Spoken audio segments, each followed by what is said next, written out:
शिव जी की कथा सुनने से, शिव पुराण की कथा सुनने से श्री शिव जी के प्रति मन में व्यक्ति के भक्ति के भाव जागृत होते हैं और मनुष्य जो होता है काम क्रोध लोभ मोह जैसे विकारों से दूर होता जाता है और उसका जीवन सादा और सरल हो जाता है, उसके अंदर इच्छाओं का अभाव हो जाता है। और दोस्तों, श्री शिव जी की कथा की एक ख़ास बात और होती है कि ये सब जनहित में होती हैं, इनको जो है पूरा सुनना चाहिए। आधी अधूरी कथा सुनने से मनुष्य को आधा अधूरा ज्ञान प्राप्त होता है, इससे कोई लाभ नहीं होता है। अब दोस्तों, श्री शिव जी ने और श्री पार्वती जी के संवाद पर ये वीडियो आधारित है। मनुष्य जो होता है, जो धनी होता है वो और धनी होता जाता है, मतलब जो खुश होता है वो और खुशी उसके पास आती जाती है, और जो मनुष्य निर्धन होता है, गरीब होता है, परेशान होता है, वो हमेशा परेशान ही बना रहता है और परेशानियां उसके पास आती जाती हैं।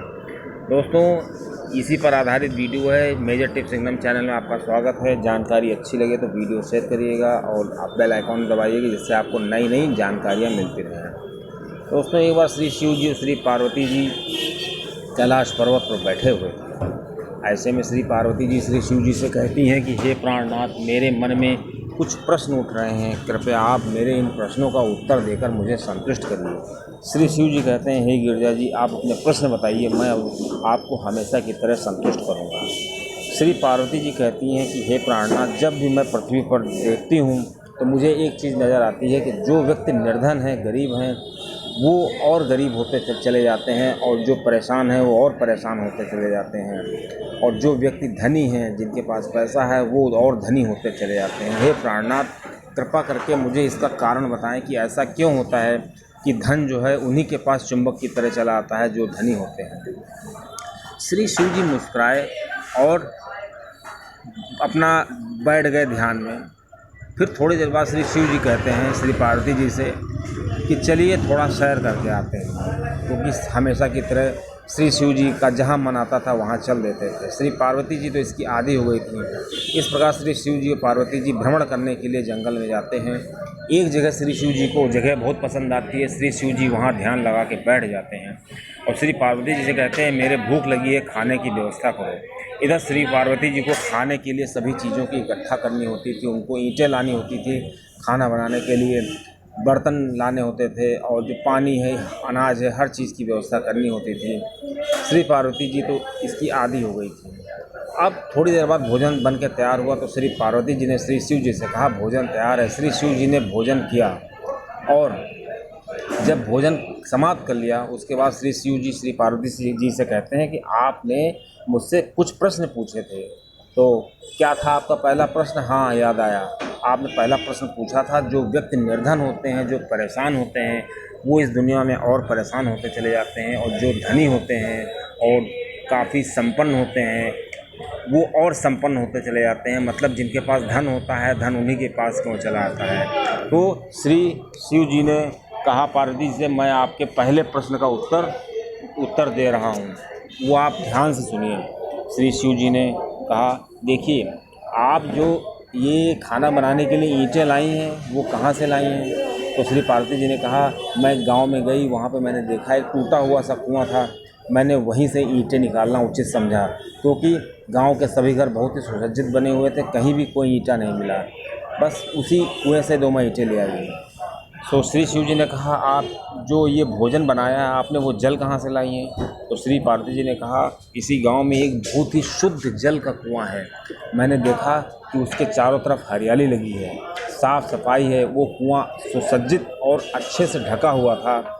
मैंने उसी कुएं का चयन किया पानी लाने के लिए। तो श्री शिव जी ने मुस्कुराए, उन्होंने कहा, देखिए, आपके पहले प्रश्न का उत्तर मिल गया कि आप जो है जब ईंटें लेने गई तो आपने ऐसा कुआं देखा जो बिल्कुल टूटा हुआ जर्जर था।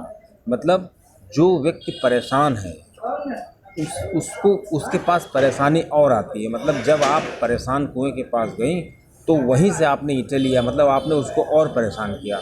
एक तरीके से आपने कभी बड़े अच्छे कुएं से या जिस कुएं से आप पानी लाई हैं उस कुएं से कोई ईंटा नहीं लिया, क्योंकि वहाँ पे हर चीज़ बहुत ही व्यवस्थित थी।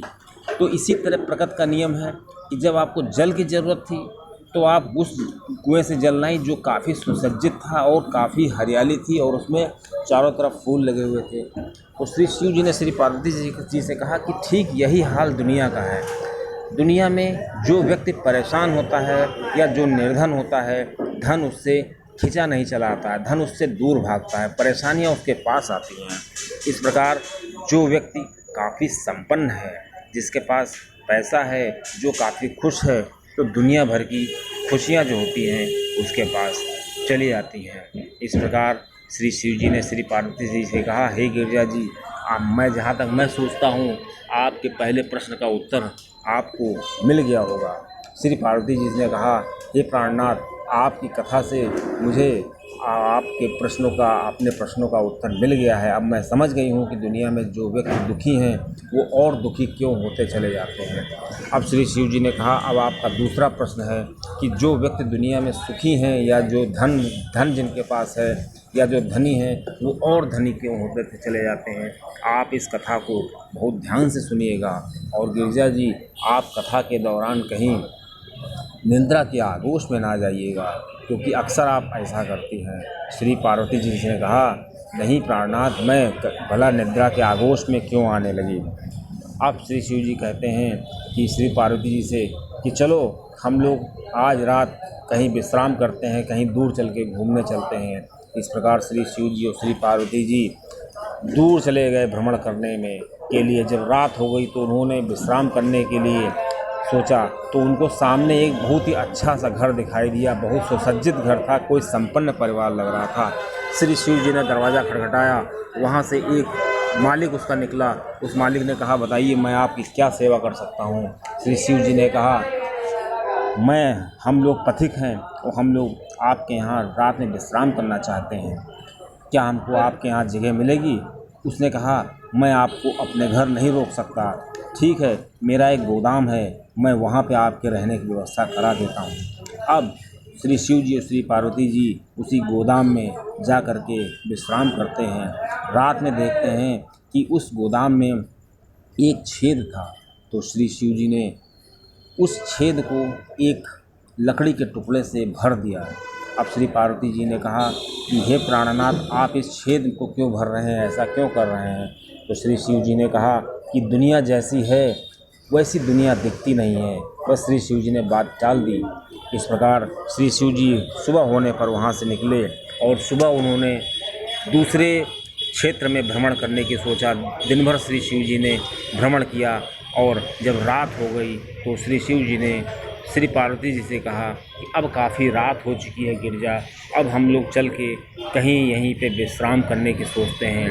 अब श्री शिव जी और श्री पार्वती जी जहाँ पर पहुँचे वो एक निर्धन का घर था। जब श्री शिव जी और श्री पार्वती जी ने उस निर्धन घर के मालिक से परमिशन मांगी, कहा मुझे आपके यहाँ एक रात रुकना है, तो वो बहुत खुश हो गया। उसने कहा, अतिथि तो भगवान के समान होता है, आप मेरे यहाँ रुकिए, ये मेरे धन्य भाग्य हैं। और उसने श्री शिव जी और श्री पार्वती जी की काफ़ी सेवा सत्कार किया। अब क्या हुआ कि सुबह मॉर्निंग के समय जो श्री शिव जी और श्री पार्वती जहाँ रुके हुए थे, उस गरीब के जो 2 बैल थे उसके पास उन्हीं बैलों का सहारा था, उसी से वो सारा खर्चा चलाता था। लेकिन वो बैलों का देहांत हो गया।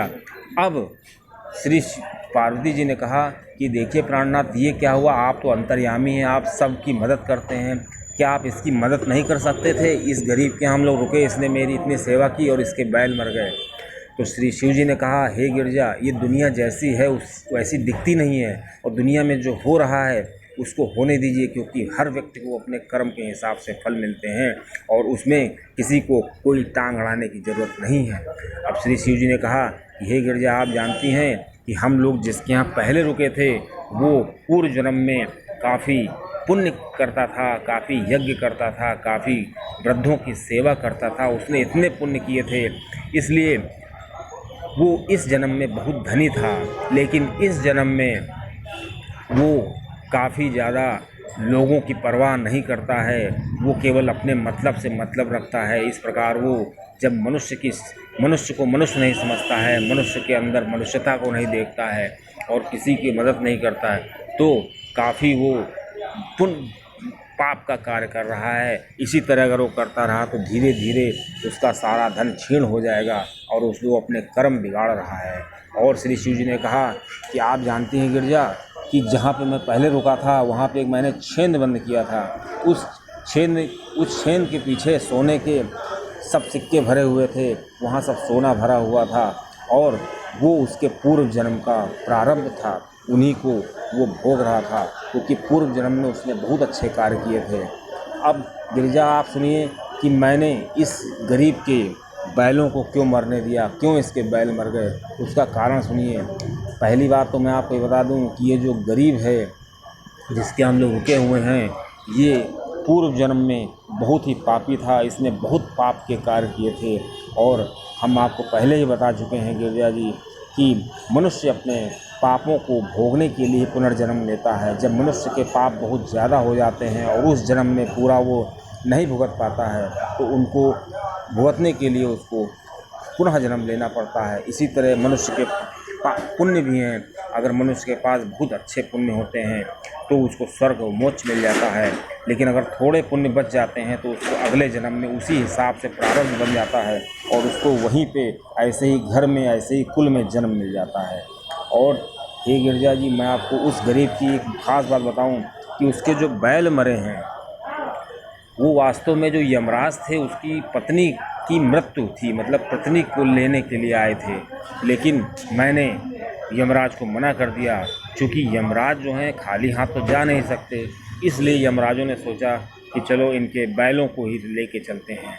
इस प्रकार उस गरीब की जो भार्या थी उसका जो जीवन का अंत बच गया, क्योंकि उसने एक अच्छा कार्य किया था, एक अतिथि की सेवा की थी। अतिथि भगवान के समान होता है।